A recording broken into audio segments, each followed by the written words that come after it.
Hiya, hiya, this is Joey Reynolds. I want you to go viral with this.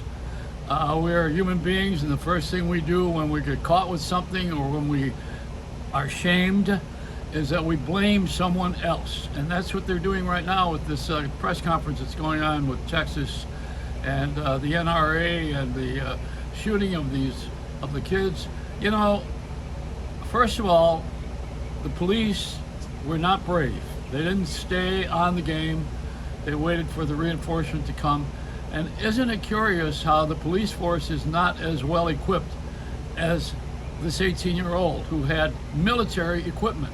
Now they call it, for some reason, this is my solution. We should not be calling it assault weapons. We need to call them military weapons. The separation that we are having a hard struggle with is the difference between home protection, hunting, sportsmen weapons. They are all considered legal, and in the Second Amendment, they're correct. The part that's not good, that's bad, and not legal is military weapons used by people for other purposes. So why are we selling military weapons? Stop calling them assault weapons, because anything can be an assault weapon. A fork could be an assault weapon. You want to say military, and that's how you separate it. No more military weapons to regular people, period. No military. Stop military weapons. You got it? That's the first thing. Second thing is the braveness of the cops. You can't blame them. They went in and they didn't know what the situation was, and they're looking at a guy who was fully covered with his metal jacket and everything else he was wearing and his military weapon, and he was shooting wild, and they're coming in there with little pistols saying, wait a minute, what? I would bet that they walked into thinking they were in a Rambo movie. I mean, this is unbelievable. It's just it's so difficult. But see, we're already blaming. We're trying to find someone's fault. The fault is with, now here we go, you got to dig deep for this one. The fault is with the families. Now, in our Congress and the Senate, what they're debating is mental illness. That's the argument that people want to have when they want to be reelected with money that comes from selling guns. It's called lobbying. That's what they're doing. In radio, when I was playing records years ago as a disc jockey, we called it payola. Someone would influence us by giving us money, and then we would play a record until it became a hit, if it had the chops at all. If it didn't become a hit, we were still paid anyway. Same with Congress and the Senate. People running for office, being endorsed, being promoted, being paid. And you can take unlimited funds now anymore. The Supreme Court backs up this ridiculous senator from Texas. That's his own backyard, his own charge. This Ted Cruz is going to an NRA convention tonight. NRA, the National Rifle Association. Larry Gatlin, I got to give you credit. Now, here's a wonderful guy. He's a country singer who said, I don't want to be a part of this, although I believe in people having guns, but I'm not going to be a part of that. This is not the time when you have a wedding at a funeral. I mean, that's what they're doing. And then Trump is coming along, I'm told, and so is Cruz, and they're worried about the political party. Get out of here. There's 21 bodies. 20 children are lying, and the country is grieving over this and mourning it and not knowing how to handle the feelings. And yet you got a company of idiots that are going to meet tonight and try to justify what they're doing, which is to back the rifles and back the NRA, National Rifle Association. Put that up your nose and go home. It's over. Don't do that now. You want to talk about guns? Do it at another time. Drop it right now. This is inappropriate behavior. See, this is what's wrong with the country, is people don't care in office. They don't care about us. They care about themselves. They're the most self-centered pricks on the planet. Nobody wants to say this on the air because they don't want to lose the commercials. Because the people are tied into it. That's why they're tied into their money.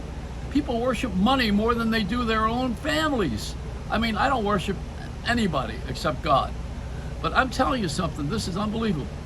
Unbelievable. The way it shows true colors. It shows who's where.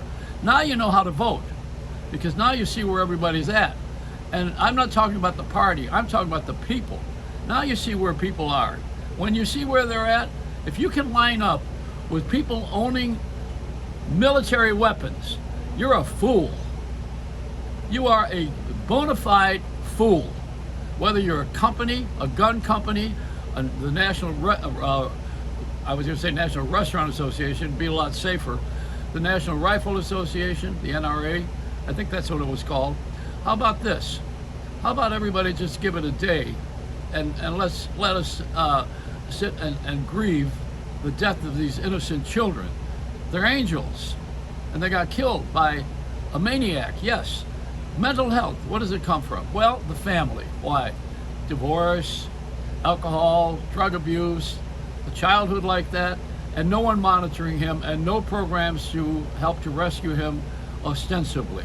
We cut out a lot of the psychological programs because they're expensive, and we haven't wanted to carry them. They closed Bellevue in New York. That was a hospital for crazy people like me.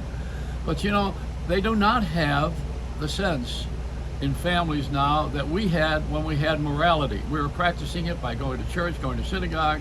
We were worshiping God first, and then secondly, everybody else. You know, we got it out of order. We're not paying attention to each other right now. We're not looking at each other's needs. We're looking at ourselves. We are more interested in the price of gas than we are in the death of children in Texas. Which now, if this had happened to a senator's kid, you could forget about it. And if it happened in a school where you were involved in it and your child was involved in it, you would not be sitting there worrying about gas prices and the food hikes and everything else that we're told about on TV all day long. You know, you're not going to call Morgan and Morgan on this one. I mean, this is a ridiculous time in history after the pandemic, a couple of years of not talking essentially to each other except through electronics, a time of not really having a relationship with each other, eyeball to eyeball, not having family meetings, the disruption of families, disruption of neighborhoods, not having contact with each other. Social networking comes from regular networks. It does not come from geniuses who wake up in the morning and say, let me go online now and talk about something important because I have a solution. That's not true. It's not true. What it is people hear something from someone else and it's gossip. They're more interested in Ray Iola dying than they are in these 20 kids because we're a celebrity culture. We're stupid. You understand? We're dumbed down, and the media is helping it. It's assisting that evil force. It's playing right into the dumbness of people who want to not face truth. Just like Nicholson in the movie. You don't want to handle the truth. You don't want to know the truth. The truth of the matter is that we're all responsible because of our society. We're doing things to each other that we never would have done before, and we're not doing things for each other we should be doing. So it's an upside down world that we're living in. And I think we need to really start by calling these guns, the separation of the guns, military weapons. No sale of military weapons. I'm going to go out and buy me a tank. I mean, you know, what are we doing? You don't take military weapons and sell them. I don't care what you call them. You can call them plastic toys. Don't sell them. It's a Reynolds Wrap.